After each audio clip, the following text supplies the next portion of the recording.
Hello, welcome to my sanctuary. We're still moving in, but I've been able to carve out a little piece of zen for myself here. I even have a little cactus to remind me to chill out.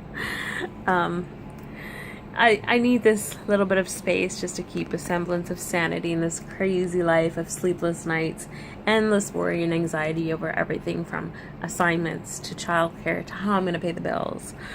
But I've decided to compose a video journal because, as this is a personal reflection, a video can better gauge my demeanor and state of mind. Right now, I'm feeling like I'm in recovery mode, as yesterday was a bad day. I am scrambling just to catch up. And with the video, I can also show you visuals of items or things I may have collected in my week of reflection.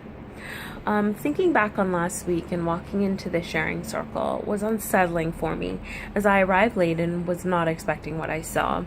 It was one of those mornings, when your alarm doesn't ring, and for some reason the baby is usually up at 6:30 a.m. like clockwork, and she was so cozy and cuddled in my arms she didn't wake up this morning. That morning, I should say. We woke up at 5 to 8. The nanny was due to arrive in 15 minutes to pick us up for class. And I guess it was just a culmination of all of the sleepless nights that caught up with me. Anyway, I got us ready as quickly as possible and into the car. I was still waking up as I ran down the hill to class. Arriving to the sharing circle was uncomfortable for me. With that kind of a morning of rush and just manic craziness. But as I listened to Asma speak her truths, I went through a series of emotions: grief, wonder, reverence, and finally admiration. As the sharing circle commenced with the cultural histories of my classmates, I felt each story hitting me, almost like a ship being tossed around in the rough sea, just wave after wave of story. Although I was charmed by each story, it was more emotionally taxing than I anticipated, and I ended up feeling a little bruised and melancholy towards the end.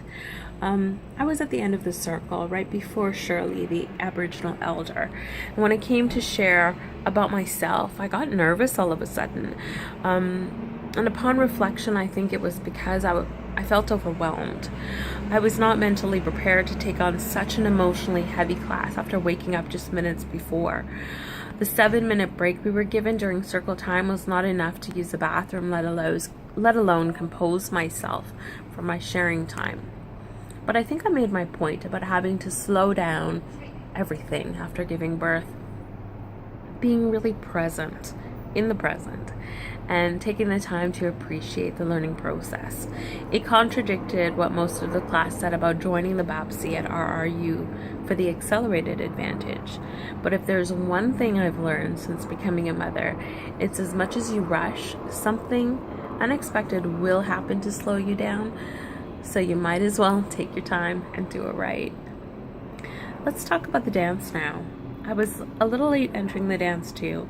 It was because there was no bus going to campus at that time, so I had to walk. I'd forgotten my hat, and I arrived sunburnt and exhausted with my baby in tow, because I can only afford childcare during class times. Now, upon introduction, the distinction the performer named Daystar made that struck me was that the dance she would be performing was called Dancing the Four Directions and not Dancing the Medicine Wheel, as the bill read. This was an important distinction, as she went on to explain the four directions and their relevance. Unfortunately, I was unable to listen to most of her lecture because I had the baby with me, and although the baby was sleeping when I arrived, she woke up immediately when the applause rang out for the performer, and she started to cry, so I had to take her out. I did catch a lot of the beginning, and Daystar did give us some interesting background on the four directions, and upon reflection, I would place myself in the west corner, in the west direction, I should say. Dark blue or black in color in the fall or autumn season, coincidentally with my favorite season.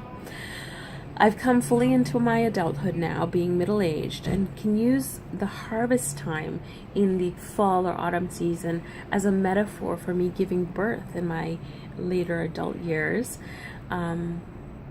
as though my womb was harvested and I bore the fruit or crop, which is my child. We came back in for the dance portion of the performance, and my daughter Jade was thoroughly intrigued. Her eyes were fixated on Daystar, especially when she shook the deer feet and fanned the eagle feathers. She loves music and dancing, and it was such a thrill to watch her enjoying the performance.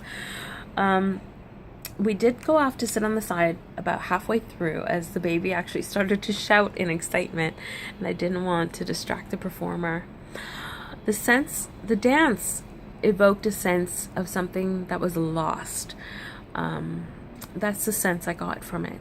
It's almost as if and by we, I mean children educated in the Canadian school system, we've been robbed of this rich heritage, ancient and more Canadian than any history book written by white colonialists.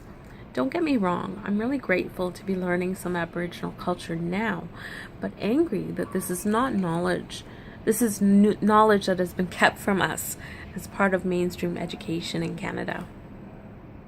I'm still and always will be angry at colonialism and white privilege, which is prevalent today, and the sheer influence that it has on the world and everything that we say, everything that we do, everything that we learn. I'm even more concerned now that I have a baby who is also a female person of color who will grow up and be kept from this type of education unless I make a conscious decision to do something different. Peggy McIntosh made an analysis to note in her article, White Privilege, Unpacking the Invisible Backpack. She said that racism is an invisible system that confers racial dominance on her group, the white people, from birth, and not as acts of meanness performed by any individual member. The system of racism and oppression that culminated in the terror, torture, and near obliteration of the First Nation people is the same system that oppressed my people in South Africa. And that is why I feel such a closeness and empathy for the suffering of the Aboriginal people in this country. We have all suffered under the white man and his privilege for centuries. We are only now trying to figure out how to pick up the pieces, if there even is a way to repair this. It will take centuries to try to fix this in both Canada and South Africa. Now, due to the emotional exhaustion I felt after the sharing circle that day, I was not able to take part in the smudging ceremony, but I felt deeply in my spirit that it was important. So I approached Asma and Shirley after class and requested to book a private smudging ceremony with my daughter and my father, who was visiting us from Toronto at the time. The following Tuesday, the three of us met Asma at the Blue Heron House. We had tea and talked about the sleep trouble I've been having with the baby since her birth. Asma provided me with advice and a healing crystal that I've been using ever since. Afterwards, we went outside to the waterfront. It was there that we performed the smudging ceremony. I couldn't believe after the smoke touched my back, I was immediately relieved of my chronic pain. It was unreal. When I put my glasses on the next morning, they were also smudged. They felt lighter, like a weight had been lifted. It was a blessing. I truly believe in ancient medicines. Lastly, I want to share something very special. I've been gifted my own medicine and taught how and when to use it. It's here in this box. I have the sage to burn. I have the sweetgrass. It smells incredible to burn. I have these 2 eagle feathers, and Asma says they represent myself and my daughter. We are tied together, just like in real life. This is my abalone shell burning bowl, and in it I would put the sweetgrass and sage and mix together and burn. And Asma taught me how to use the medicines and how they work. Burning stronger would mean that is an area that really needs healing and requires more smoke. And also to let the medicines burn out naturally.